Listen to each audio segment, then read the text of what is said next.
Chapter 12. Dark Days. A week after their mother had left, the girls' daily routine finally fell back into place. They were concerned for their father, but sure that with their mother to look after him, he'd be all right. 10 days after Mrs. March's departure, Beth tried to get one of her sisters to go with her to visit poor families, as her mother had done. "The Hummel baby is sick, and I don't know what to do for it," she told them. Beth had been to visit the Hummels every day and watched helplessly as the baby became sicker and sicker. No one could find the time to go, so Beth slipped into the chilly air and went alone. Later, Joe went upstairs and found Beth sitting on the medicine chest looking very grave and ill. "What's the matter?" Joe cried. "Oh, Joe, the baby's dead," Beth sobbed. "It died in my lap while I was holding it. Scarlet fever." "How dreadful," Joe said, taking her sister in her arms. "I ought to have gone instead of you. I had the fever already, and so did Meg. Oh, Beth, if you should become sick, I could never forgive myself." "Don't be frightened," Beth replied. "I shan't have it too badly. I took some medicine, and I feel better already." But Joe stared at her sister and knew she wasn't being honest. Beth's cheeks were flushed, and her forehead was hot to the touch. "I'll get Hannah anyway," Joe said. Hannah told the girls not to worry. She called Mr. Bangs to come see about Beth, then sent Amy to stay with Aunt March so she wouldn't catch the fever. Amy flew into a rage at having to stay with her aunt.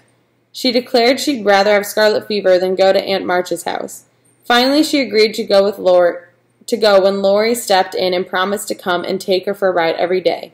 Mr. Banks said Beth had the symptoms of scarlet fever, but they had decided not to tell Mrs. March. She couldn't leave Father anyway, and it would only make her worry. Still, Meg felt guilty when she wrote to her parents and didn't mention Beth's illness. Beth was much sicker than anyone, but the doctor and Hannah suspected.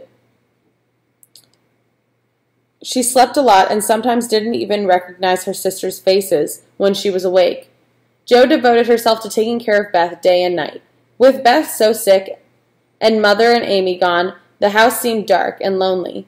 Laurie haunted the house like a restless ghost, and even Mr. Lawrence locked the grand piano because he couldn't bear to be reminded of his young neighbor who used to play for him.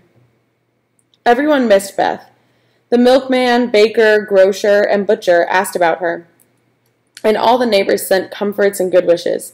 The 1st of December was a wintry cold day, and the snow fell fast. When Dr. Bangs came that morning, he looked at Beth and said, "If Mrs. March can leave her husband, she'd better be sent for." Jo raced out and sent a telegram. "I've sent for Mother," she told Laurie when she returned. Laurie's face turned white. "Oh, Jo, it's not so bad as all that," he cried. "Yes, it is," Jo managed to reply. Then tears began to stream down her cheeks. With a lump in his throat, Laurie held out his hand to comfort her. "I'm here, Jo. Hold on to me. Keep hoping for the best. Your mother will be here soon, and everything will be all right. I telegraphed her yesterday, and she'll be here tonight." Jo stared at Laurie in shock. She dried her eyes, then threw her arms around his neck. Laurie patted her on the back, then followed it with a bashful kiss. "Grandpa and I decided it was time to do something," Laurie told her. "The late train comes in at 2 a.m. I shall go for her." "Thank you, Teddy," Jo cried. "Thank you." For the rest of the day and through the evening, Meg and Jo hovered over Beth. The hours seemed to drag by. The doctor came to check on Beth and said that some change would take place around midnight. When the clock struck 12, all was still the same with Beth. An hour later, Laurie left for the train station. It was past 2 when Jo, who was staring out the window thinking of how dreary things were, heard movement by Beth's bed. She rushed quickly to Beth's side and cried out when she saw her sister. A change had most definitely taken place. The fevered flush and look of pain were gone. Hannah ran to Beth's side as well and reached out to touch the young girl's forehead. "The fever is broken," she cried joyfully. "She's sleeping naturally. Praise be given." Before the girls could believe the happy truth, the doctor came and confirmed it. Meg and Jo held each other close. "If only Mother would come now," Jo prayed. Soon after, there was the sound of bells at the door, below, and Laurie's voice cried out, "Girls, she's home! Your Marmy's home!"